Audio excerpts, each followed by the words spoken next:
Hello friends, आपका अपना YouTube channel गोल mathematics classes में स्वागत है। और आइए, जैसे कि हम लोग को 10th क्लास के बीबीटी गाइड से मैथ का ऑब्जेक्टिव सीरीज चल रहा है, जिसमें हम लोग क्षेत्रमिति का ऑब्जेक्टिव देख रहे हैं। तो क्वेश्चन नंबर हम लोग शायद 34 तक देख चुके थे।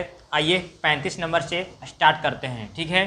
तो इसके पहले अगर वीडियो नहीं देखे होंगे तो डिस्क्रिप्शन में लिंक रहेगा या फिर चैनल के प्लेलिस्ट में चले जाइएगा। तो आइए हम लोग स्टार्ट करने वाले हैं फ्रेंड्स 35 नंबर से। 34 तक द इन क्लास हो चुका है, ठीक है।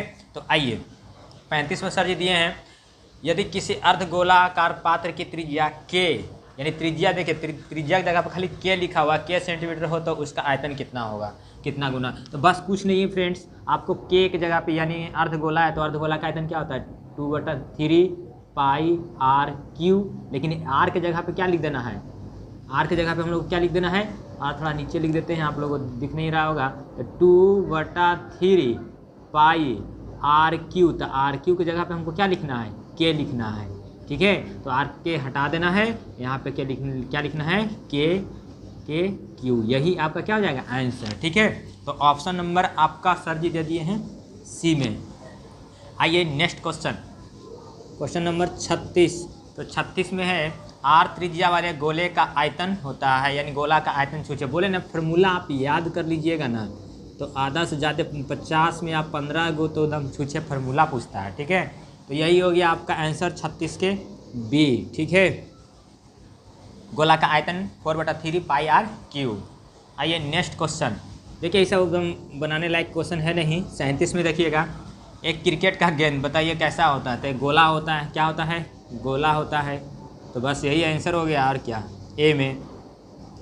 आइए 38 नंबर में देखिएगा, तो 38 में सर जी दिए हैं, किसी शंकु के छिन्नक और बेलन का संयोजन कहलाता है, यानी क्या कहलाता है। तो किप, यानी जो भी लिखा हुआ है वो भी, ये तो हालांकि इंपॉर्टेंट क्वेश्चन नहीं है, आपको टेंशन नहीं लेना है। आइए नेक्स्ट क्वेश्चन, बेलन और शंकु का संयोजन, बेलन और शंकु का संयोजन जब होता है तो क्या बनता है, तंबू बनता है। क्या बनता है, देखिए ये सब पूछने वाला तो है नहीं। 37 ये हो गया फ्रेंड्स, 38 ये हो गया, 40 का हो जाएगा आपका तंबू, यानी सी हो जाएगा, ठीक है। तो देखिएगा ये सब ऐसे ही है, झूठ मूठवा, ये सब पूछने वाला तो है नहीं, ठीक है। आइए नेक्स्ट क्वेश्चन हम लोग देखते हैं। तो क्वेश्चन नंबर हम लोग देखते हैं 40 से।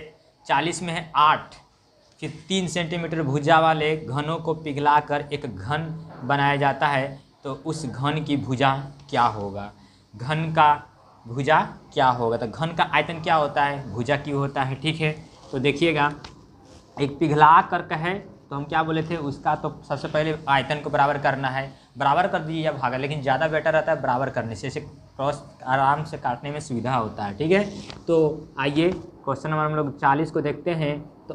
तो घन का हम डायरेक्ट लिख देते हैं, आपको घन का आयतन क्या होगा। तो देखिए 8 तो दिया हुआ है, घन का आयतन क्या होता है, भुजा क्यू, भुजा क्यू। यहाँ पे आप ए क्यू भी लिख सकते हैं, छोड़िए उतना, इधर लिखिए भुजा क्यू, ठीक है। तो 8 गुने यहाँ पे कितना रखिएगा, 3 रखिएगा, कितना रखिएगा 3। तो यहाँ पे क्या हम लोग को है, भुजा क्यू है, ठीक है, बराबर में 1 क्यू। यहाँ पे हम लोग एक चीज़ इसको कर सकते हैं, 8 को लिख सकते हैं 2 गुना और फिर 3, ये पूरा को क्यू में रख दीजिए, ठीक है। ऐसे रखने से क्या हुआ कि देखिए, इसको भी कीजिएगा 2 का क्यू 8 हो जाएगा, 3 के कीजिएगा तो यहाँ भी 3 के कीजिएगा 27, यहाँ भी कीजिएगा 27, ठीक है। तो यहाँ पे दोनों में हम लोग इसको रख सकते हैं। अब देखिए क्यू से बराबर में है तो क्यू से क्यू काट दीजिए। अब यहाँ पे हम लोग खाली दोनों बच गया तो मल्टीप्लाई कर दीजिए 6, यानी ए बराबर कितना आ गया 6, यही निकालना था, यानी ऑप्शन नंबर बी हो गया। आइए क्वेश्चन नंबर 40 तो हो गया। 41 में आइए, 41 में है कि 5 सेंटीमीटर वाले एक घन को 1 सेंटीमीटर वाले कितने घनों बनाए जा सकते हैं। तो बस 5 सेंटीमीटर का अलग एक आयतन निकाल दीजिए और फिर 1 सेंटीमीटर का अलग निकाल दीजिए, दोनों को भागा मार दीजिए, बस हो गया। तो पहला अब घन का आयतन क्या होता है, अनुपात पूछा है, तो बस आपको भागा मार देना है। तो लिख दीजिए घन का आयतन, या फर्स्ट यहाँ पे लिख दीजिए फर्स्ट घन का आयतन, ठीक है, फर्स्ट घन का आयतन अब बटे सेकंड घन का आयतन।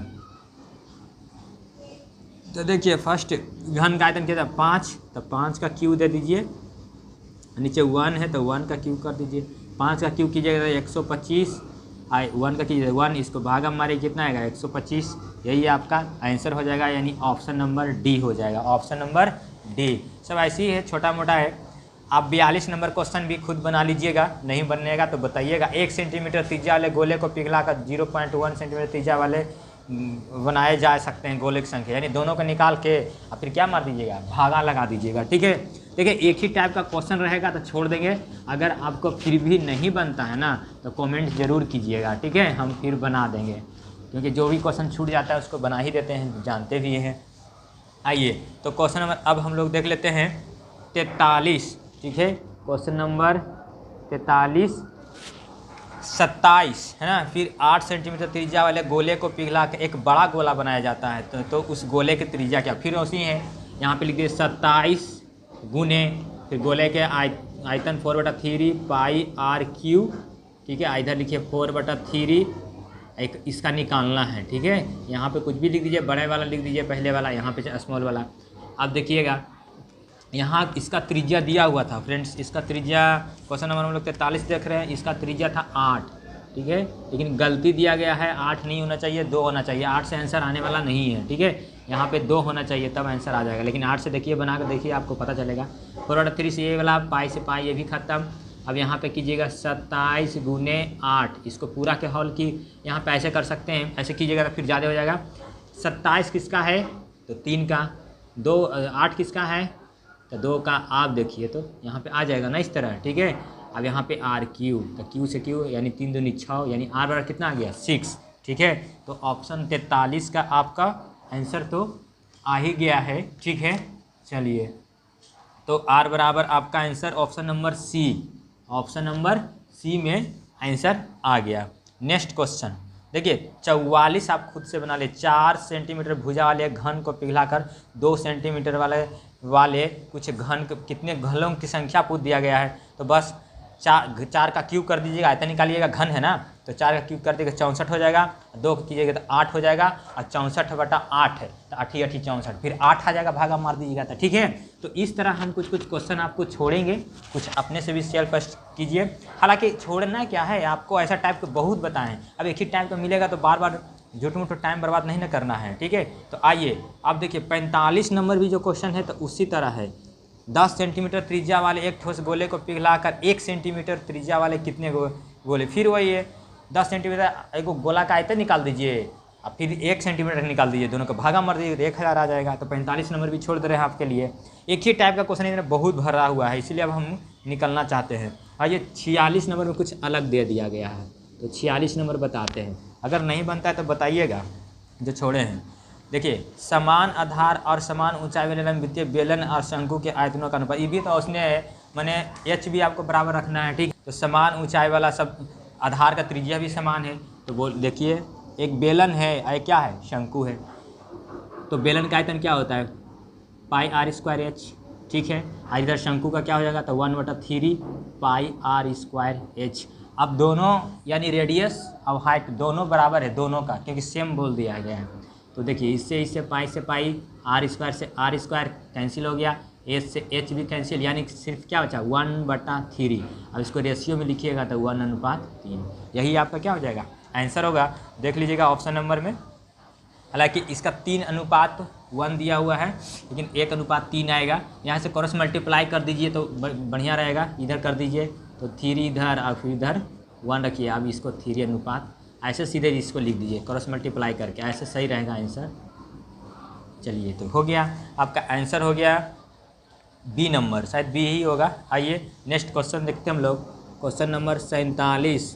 तो 47 में सर जी दिए हैं एक पाइप का, देखिए इसका आंसर नहीं मिल रहा है, लेकिन तो 1000 लीटर आना चाहिए। देखिए एक पाइप का आंतरिक अनुप्रस्थ पाइप है, काट का क्षेत्रफल 100 सेंटीमीटर है, तो इस पाइप की 10 सेंटीमीटर लंबाई में कितना पानी आएगा, यानी लंबाई हो गया आपका h दे दिया गया है, अनुप्रस्थ का काट का क्षेत्रफल जैसे लिख देगा ना फ्रेंड्स, इसका मतलब समझना है ब्रीथ का क्षेत्रफल। क्या समझना है, ब्रीथ का क्षेत्रफल, यहाँ पे लिखा हुआ रहेगा अनुप्रस्थ काट, इसका मतलब क्या है ब्रीथ का क्षेत्रफल। तो ब्रीथ का क्षेत्रफल हम लोग तो जानते हैं कि पाई r² होता है। तो देखिएगा तो यहाँ पे पाई r² बराबर सर जी कितना दिए हम लोग को क्वेश्चन नंबर 47 को सोल्यूशन कर रहे हैं, 100 दिया हुआ है, ठीक है। तो बस क्या कीजिए ना, यहाँ से आर और निकालने मत जाइए, है ना, लफड़ा में पढ़ने के लिए। अब हम लोग को पूछे हैं यहाँ पे एक चीज़ और दिया हुआ है, ऊंचाई आपको 10 सेंटीमीटर दे दिया गया है। तो बस पाइप में कितना पानी समाएगा, मतलब पानी समाएगा या हटेगा, वहाँ पे आयतन निकलता है। तो यहाँ पे बेलन हो जाएगा, क्या हो जाएगा, बेलन, क्योंकि पाइप कैसा होता है, पाइप तो लंबा होता है, बेलन की तरह होता है। तो बेलन का आयतन वॉल्यूम निकालना है, तो बेलन का आयतन पाई आर स्क्वायर एच होता है।